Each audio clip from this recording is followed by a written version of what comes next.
Hi hello friends, എല്ലാ കൂട്ടുകാർക്കും നമ്മുടെ ഇനി വരാൻ പോകുന്ന ഒരു അടിപൊളി ഭാഗമായിട്ട് പറയാൻ പോണത്.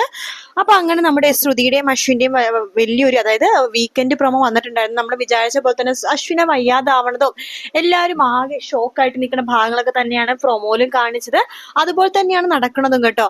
അതിന് കാരണം എന്ന് വെച്ചാൽ ശ്രുതി തന്നെയാണ്. ശ്രുതി ഓവറായിട്ട് അശ്വിനെ കെയർ ചെയ്യണ പോലെയൊക്കെ കാണിക്കുമല്ലോ. അതായത് അശ്വിന്റെ മുമ്പില് അശ്വിനെ ഒരുപാട് സ്നേഹിക്കുകയാണെങ്കിൽ ഇറിറ്റേഷൻ ആകുമെന്നൊക്കെ അഞ്ജലി പറയുന്നുണ്ട്. അഞ്ജലി ചെറുപ്പത്തില് അശ്വിന് സ്നേഹത്തോട് എന്ത് കൊടുത്താലും അശ്വിന് അത് വേണ്ട വേണ്ട എന്ന് പറഞ്ഞിട്ട് നിരസിക്കുമായിരുന്നു.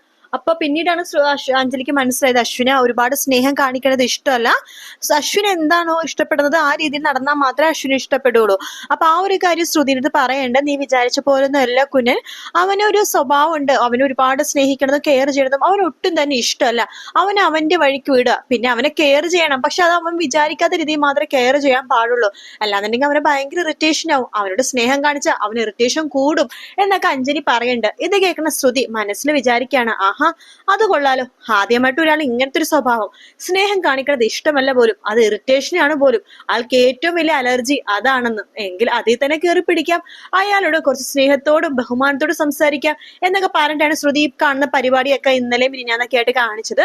അപ്പൊ ഇനി അങ്ങനെ കാണിക്കുന്നുണ്ട്. ശ്രുതിയാണെങ്കിൽ അശ്വിന ആ ഒരു കളർ ഡ്രസ്സ് ഉണ്ടല്ലോ, ഷർട്ട്, അതായത് ഒരു ബ്ലാക്കില് വൈറ്റ് ലൈൻസ് ഉള്ള ഒരു ഡ്രസ്സ്, ആ ഷർട്ടൊക്കെ ഇടിപ്പിക്കുന്നുണ്ട് കേട്ടോ. അങ്ങനെ അശ്വിൻ ആ ഷർട്ട് ഇടുമ്പോഴേക്കും എല്ലാരും പറയണ്ട, അയ്യോ കുഞ്ഞ, നിന്നെ ആദ്യമായിട്ടാ ഈ ഷർട്ടിൽ കാണുന്നത്, ഈ ഷർട്ടിൽ കാണുന്നതിന് സുന്ദരനായിട്ടുണ്ടെന്നൊക്കെ മനോരമ പറയുന്നുണ്ട്. ശേഷം അശ്വിൻ ഭക്ഷണമൊക്കെ കഴിച്ചിട്ട് അവിടെ നിന്ന് പോകുകയാണ് ചെയ്യുന്നത്. ഭക്ഷണം കഴിച്ച് പോകുമ്പോഴേക്കും അശ്വിൻ ഒരു ഇമ്പോർട്ടന്റ് മീറ്റിംഗ് ഓഫീസിൽ ഉണ്ടാവും കേട്ടോ. കുറച്ച് പുറത്തുനിന്നുള്ള കുറച്ച് ക്ലയൻസ് ഒക്കെ വരുന്നുണ്ട്. അപ്പൊ അവർക്ക് വേണ്ടിയിട്ടുള്ള ഒരു ചെറിയൊരു മീറ്റിങ്ങും അതുപോലെ തന്നെ പ്രൊജക്ട് വർക്ക് ഒക്കെയാണ് അശ്വിൻ ചെയ്യണത്. അപ്പൊ ഒരു റൂമില് അശ്വിൻ ഒരേ പ്രൊജക്ട് എങ്ങനെ കാര്യങ്ങളൊക്കെ അവർ പറഞ്ഞ് മനസ്സിലാക്കാണ്. ബോർഡിൽ ഓരോന്നൊക്കെ വരച്ചിട്ട്, ഇതാണ് ഞങ്ങളുടെ കമ്പനിയുടെ റൂൾസ് ആൻഡ് റെഗുലേഷൻ, ഇങ്ങനെയാണ് കമ്പനി, അങ്ങനെയാണ് കമ്പനി എന്നൊക്കെ പറഞ്ഞിട്ട് ഓരോരോ കാര്യങ്ങൾ പറഞ്ഞു കൊടുത്തോണ്ടിരിക്കുകയായിട്ട്. അപ്പൊ അവര് വലിയ വലിയ ആൾക്കാരുണ്ട്. അപ്പൊ അവരിങ്ങനെ കേട്ടോണ്ടിരിക്കുകയാണ്. ചില കാര്യങ്ങളൊക്കെ അവർ ഭയങ്കര ശ്രദ്ധയോടുകൂടി തന്നെ ആ മീറ്റിങ്ങിന് ഇങ്ങനെ പങ്കെടുത്തോണ്ടിരിക്കുന്ന സമയത്ത് ശ്രുതി ചോറും കറികളൊക്കെ ആയിട്ട് ആ റൂമിലേക്ക് കയറി പോകുവാട്ടോ. അശ്വിൻ പറയുന്നുണ്ട്, ശ്രുതി നീ എന്താ കാണിക്കണത്, ഇവിടെ വളരെ ഇമ്പോർട്ടന്റ് ഒരു മീറ്റിംഗ് നടക്കണത്, നിനക്ക് കണ്ടൂടെ, നീ പോവാൻ നോക്ക്. ഇല്ലില്ല ഞാൻ പോവില്ല, സമയം എത്രയെന്നറിയോ, 1 മണിയായി, 12:30 ഭക്ഷണം കഴിക്കേണ്ടതാണ്.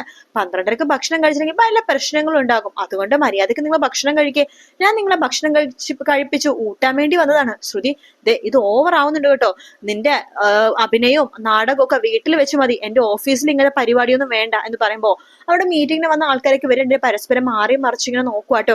അശ്വിൻ പറയണ്ട സോറി എന്ന് പറഞ്ഞിട്ട് വീണ്ടും മീറ്റിംഗ് തുടങ്ങുവാണ്. ആ സമയത്ത് ശ്രുതിക്ക് ദേഷ്യം വന്നിട്ട് ആ മീറ്റിങ്ങിന്റെ പ്രൊജക്ടർ വെച്ചിട്ടാണ് കേട്ടോ ഇങ്ങനെ ഇങ്ങനെ മതിലിൽ ഇങ്ങനെ പ്രൊജക്ടർ വെച്ചിട്ട് കാണിക്കില്ലേ സ്ക്രീന്, അപ്പൊ അങ്ങനെയാണ് കാണിക്കണത്. ശ്രുതി ആ പ്രൊജക്ടർ ഓഫ് ചെയ്യാണ്. അശ്വിനാണെങ്കിൽ അങ്ങനെ ദേഷ്യം വരുന്നുണ്ട് കേട്ടോ. പക്ഷെ അവിടെ ആൾക്കാരൊക്കെ ഇരിക്കുന്നുണ്ട്, അശ്വിൻ ഒന്നും പറയാൻ പറ്റുന്നില്ല.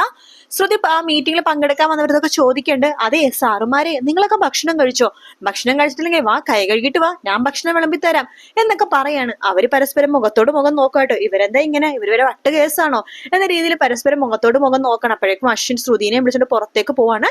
ശ്രുതി നീ എന്നെ നാണം കെടുത്താൻ വേണ്ടിയിട്ടാണ് ഇങ്ങോട്ട് വന്നത്, ഭക്ഷണം കഴിക്കുന്നത് എങ്ങനെ നാണക്കേടാവും സ്വാമി ഭക്ഷണം കഴിച്ചാലും എന്നൊക്കെ പറയാണ്. അശ്വിനാണെങ്കിൽ തലക്ക് ഭ്രാന്ത് പിടിക്കണ പോലത്തെ അവസ്ഥയാവാട്ടോ. അവസാനം ശ്രുതിനെ ഗെറ്റ് ഔട്ട് പറഞ്ഞ് അവിടെ നിന്ന് പറഞ്ഞയക്കാണ്. ശ്രുതി അങ്ങനെ ഫുഡും കാര്യങ്ങളൊക്കെ ആയിട്ട് അവിടെ നിന്ന് അങ്ങോട്ട് വീട്ടിലേക്ക് പോവാണ്. മനസ്സിൽ ശ്രുതി ഭയങ്കര സന്തോഷത്തിലാണ് കേട്ടോ. ഹാവു, അങ്ങനെ അദ്ദേഹത്തെ ഭയങ്കര ഇറിറ്റേറ്റ് ചെയ്യാൻ പറ്റി, അപ്പൊ ഞാൻ വിജയിച്ചുകൊണ്ടിരിക്കുകയാണ് എന്നൊക്കെ പറഞ്ഞിട്ട് വീട്ടിലേക്ക് പോവാണ്. അങ്ങനെ അശ്വിൻ മീറ്റിംഗ് ഒക്കെ ആയിട്ട് ഒരുപാട് ലേറ്റ് ആയിട്ടോ വീട്ടിലേക്ക് വരുന്നത്. അപ്പൊ ആ സമയത്ത് വീട്ടിലെല്ലാവരും 8 മണി സമയത്ത് തന്നെ ഭക്ഷണം കഴിക്കും. എല്ലാവരും ഭക്ഷണം കഴിക്കാതിരിക്കുമ്പോൾ മുത്തശ്ശി പറഞ്ഞിട്ട്, ശ്രുതി നീ മാത്രം എന്തിനാ ഭക്ഷണം കഴിക്കാതിരിക്കണം, നീയും വാ ഭക്ഷണം കഴിക്കുക എന്ന് പറയാണ്. ഇല്ല അദ്ദേഹം വന്നിട്ട് ഞാൻ ഭക്ഷണം കഴിച്ചോളാം. ശ്രുതി സമയം ഒത്തിരി ആവണം, കുഞ്ഞൻ വരാൻ വൈകുമെന്ന് രാവിലെ തന്നെ പറഞ്ഞതില്ലേ, മാത്രല്ല അവൻ വൈകുന്നുണ്ടെങ്കിൽ ഇവിടെ നിന്ന് കഴിക്കില്ല, പുറത്തുനിന്നെങ്കിലും കഴിച്ചിട്ടായിരിക്കും വരുന്നുണ്ടാവുക. ആ സമയത്ത് ശ്രുതി പറയണ്ട, എന്ത് വന്നാലും ഞാൻ അശ്വിൻ സാർ വന്നിട്ട് ഭക്ഷണം കഴിക്കുള്ളൂ മുത്തശ്ശി എന്ന് പറയാണ്. അങ്ങനെ എല്ലാവരും ഭക്ഷണമൊക്കെ കഴിച്ചു കഴിയുമ്പോഴേക്കും വീണ്ടും സമയം ഒരു 9 മണി ആവാനാവട്ടോ. അപ്പൊ മുത്തശ്ശിക്കാണെങ്കിൽ ദേഷ്യം വരുന്നുണ്ട്. മുത്തശ്ശി അപ്പൊ തന്നെ അശ്വിനെ വിളിക്കണ്ട്, കുഞ്ഞ നീ ഇത് എവിടെയാ, ഞാൻ ഓഫീസിൽ നിന്ന് ഇറങ്ങാൻ പോകുന്നുള്ളൂ മുത്തശ്ശി, കുറച്ചുകൂടി സമയം എടുക്കും. കുഞ്ഞ നീ വന്നിട്ടേ ഭക്ഷണം കഴിക്കുള്ളൂ എന്ന് പറഞ്ഞിട്ട് ശ്രുതി ഇവിടെ ഇരിക്കുകയാണ്.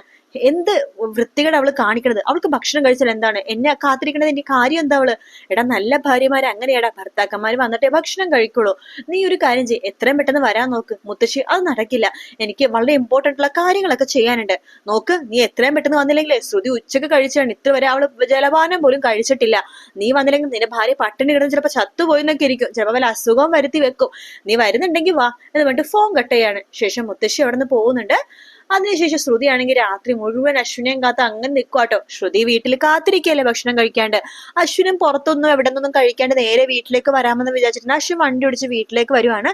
ശ്രുതിയാണെന്നുണ്ടെങ്കിൽ ഭക്ഷണം ടേബിളിന്റെ മുമ്പിൽ ഇങ്ങനെ ഉറക്കം തൂങ്ങി പെട്ടെന്നാണ് ശ്രുതി ഇങ്ങനെ പാത്രങ്ങളൊക്കെ ഒന്ന് തുറന്നു നോക്കുമ്പോ ശ്രുതിയുടെ കൺട്രോള് പോവാട്ടോ. ഹായ്, നല്ല പൂരി മസാലയും ചപ്പാത്തിയും എല്ലാം ഉണ്ട്, എന്റെ കൺട്രോള് പോവാണല്ലോ എന്റെ ഈശ്വരാ എന്നൊക്കെ പറയാണ്. ശേഷം ശ്രുതി വിചാരിക്കും എന്തായാലും ഭക്ഷണം കഴിച്ചു തുടങ്ങാം എന്ന് പറഞ്ഞിട്ട് ശ്രുതി ഉടനെ ഭക്ഷണമൊക്കെ എടുത്ത് കഴിക്കും കേട്ടോ. വിശപ്പുള്ളത് കൊണ്ട് തന്നെ ശ്രുതി ഭക്ഷണം ഫുള്ളും കഴിക്കുകയാണ്. പെട്ടെന്നാണ് ശ്രുതി ആലോചിക്കുന്നത്, ഈശ്വര ഭക്ഷണം ഫുള്ളും തീർന്നു പോയല്ലോ, ഇനി അശ്വിൻ സാർ വരുമ്പോൾ ഞാൻ എന്ത് കൊടുക്കും ഈശ്വര എന്നൊക്കെ മനസ്സിൽ ഇങ്ങനെ വിചാരിക്കുകയാണ്. അപ്പോഴാണ് അശ്വിൻ അങ്ങോട്ടേക്ക് കയറി വരുന്നത്.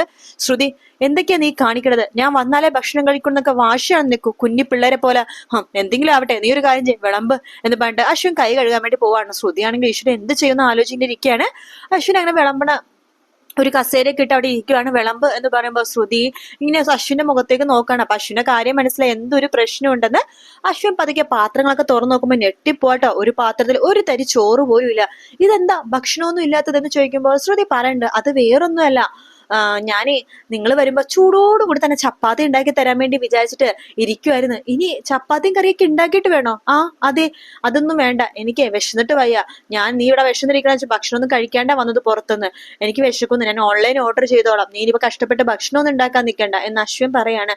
ശ്രുതി പറയണ്ട, അയ്യോ വേണ്ട വേണ്ട, ഒരു 10 മിനിറ്റ് 10 മിനിറ്റ് ഞാൻ ഇപ്പൊ തന്നെ ഉണ്ടാക്കാമെന്ന് ശ്രുതി പറയണ്ട. അശ്വിൻ പറയണ്ട, വേണ്ട ഞാൻ ഓൺലൈൻ ഓർഡർ ചെയ്തോളാം എന്ന് പറയുമ്പോൾ ശ്രുതി സമ്മതിക്കുന്നില്ല കേട്ടോ. വേണ്ട വേണ്ട, ഞാൻ ഭക്ഷണം ഉണ്ടാക്കിക്കോളാം, നിങ്ങൾ 10 മിനിറ്റ് സമയം എന്താന്ന് പറഞ്ഞിട്ട് വേഗം അടുക്കളയിലേക്ക് പോവാണ്. അശ്വിൻ ആണെങ്കിൽ ഷുഗറിന്റെ ലെവൽ ഇങ്ങനെ കുറഞ്ഞു വരുവാട്ടോ. അശ്വിനെ കണ്ണൊക്കെ ഇങ്ങനെ മഞ്ഞിക്കണ പോലെ ആവുന്നുണ്ട്, അതായത് കണ്ണിന്റെ കാഴ്ചയൊക്കെ നഷ്ടപ്പെടണ പോലെ, അതായത് തലകറക്കം വരുവാണ്. അപ്പൊ ശ്രുതി നിങ്ങൾ വിളിക്കുമ്പോൾ ശ്രുതി പറയണ്ട, അയ്യോ ഒരു 5 മിനിറ്റ് കൂടി ഇപ്പൊ ആകും എന്നൊക്കെ പറയാണ്. അങ്ങനെ ശ്രുതി ഭക്ഷണമൊക്കെ വരുമ്പോഴേക്കും അശ്വിനാകെ കൺട്രോൾ പോയിരിക്കട്ടോ, കാരണം കണ്ണിന്റെ കാഴ്ചയൊക്കെ നഷ്ടപ്പെട്ട പോലെ ആവാണ്. അശ്വിൻ എങ്ങനെയൊക്കെ കുറച്ച് ഭക്ഷണം കഴിക്കാന്ന് വെച്ചിട്ട് വേഗം ഭക്ഷണം കഴിക്കാൻ വേണ്ടി വായിലിടാൻ വേണ്ടി പോകുമ്പോഴേക്കും ശ്രുതി പറയണ്ട, അയ്യോ കഴിക്കല്ലേ, ഞാൻ ആദ്യം കഴിച്ച് രുചിയൊക്കെ ഉണ്ടാകുന്ന നോക്കട്ടെ എന്ന് പറഞ്ഞിട്ട് ശ്രുതി അശ്വിന്റെ കയ്യിൽ നിന്ന് ഭക്ഷണം തട്ടിപ്പറിച്ച് വാങ്ങിച്ച് ശ്രുതി കഴിക്കുക കേട്ടോ. എന്നിട്ട് പറയണ്ട, രുചിയൊക്കെ ഉണ്ട്, കുഴപ്പമൊന്നുമില്ല, ഇന്ന് നിങ്ങൾ ധൈര്യമായിട്ട് കഴിച്ചോളൂ എന്ന് പറയണം. അപ്പോഴേക്കും അശ്വിനോടെ തലകറങ്ങി വീഴുവാട്ടോ.